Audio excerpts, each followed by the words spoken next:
Bien-aimés dans le Seigneur qui me suivait sur lesavertis.net et sur notre chaîne YouTube Les Avertis, que le Seigneur vous bénisse pour le temps que vous allez passer avec nous en ces moments. Ce n'est pas un hasard que tu aies vu cette vidéo et je voulais réellement t'encourager à faire un exercice avec moi. Et cet exercice consiste, n'est-ce pas, à faire la volonté de Dieu par rapport à ce que tu es. C'est-à-dire, je me suis en train maintenant de m'adresser à quelqu'un qui peut-être pour une raison ou une autre, ta foi est en train de se refroidir.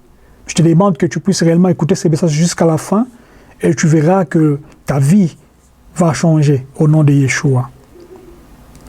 La Bible nous dit dans le livre de Colossiens chapitre 3 verset 1 ceci: si donc vous êtes ressuscités avec Christ, cherchez les choses d'en haut où Christ est assis à la droite de Dieu.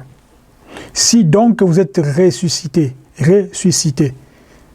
conditionnel, si donc, c'est-à-dire une personne qui a déjà accepté le Christ dans sa vie, qui a déjà accepté, je vais dire, Yeshua dans sa vie, et la personne, c'est comme si elle enterre son ancienne vie.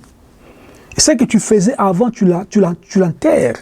Tu enterres d'abord ta personnalité, tu enterres, je vais dire, tes envies, tu enterres même ta considération pour, n'est-ce pas, donner place à celui qui t'a créé. C'est ainsi que, lorsque tu fais cela, c'est comme si tu es, n'est-ce pas, l'homme ancien qui était en toi, et tu deviens une nouvelle créature, selon 2 Corinthiens.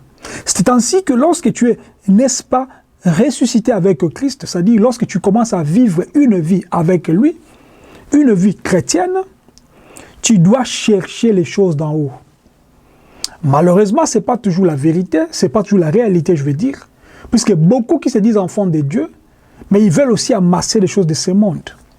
N'est-ce pas, la Bible me dit que n'aimez point le monde ni les choses de ce monde. Si quelqu'un aime le monde, c'est que l'amour du Père n'est point en lui. C'est ainsi que moi, je viens te donner réellement ce courage. Je vais vraiment te conscientiser pour comprendre que lorsque tu te dis chrétien, tu dois fixer tes yeux vers les montagnes, d'où te viendra le secours. Le secours peut être par rapport à ta vie, le secours peut être par rapport à ta famille, à tes enfants, à ton mari, à ta femme, à ton travail, à tes projets même. Car le Seigneur lui-même, Yeshua, il dit, cherchez d'abord le royaume et la justice, et tout le reste vous sera donné par-dessus.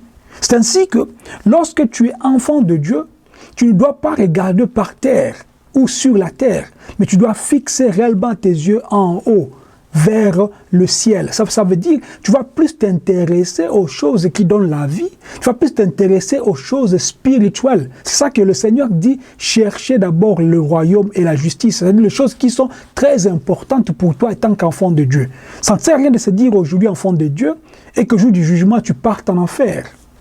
C'est pourquoi je te conseille, je t'encourage cet après-midi, ça dépend même de l'heure que tu vas suivre cette vidéo, que tu puisses réellement changer ta façon, rectifier, n'est-ce pas, donc tes tirs, ou bien ton tir, afin de plaire à Dieu.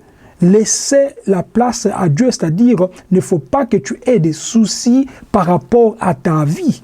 Car ta vie que tu as, c'est le Seigneur lui-même qui prend soin de ça. Lorsqu'il prend soin de ta vie, ça dit tu peux dormir comme un bébé, il va prendre soin de toi aussi. Car il sait de quoi dont tu as besoin. Alors ne cherche pas à faire des efforts extra-humains pour avoir une voiture, pour avoir un mariage, pour avoir, c'est pas, des enfants. Ne cherche pas des efforts extraordinaires pour avoir même ta guérison. Car je sais que ton Rédempteur est vivant et il s'élèvera le dernier, mais au bon moment. Que le Seigneur te bénisse. Shalom.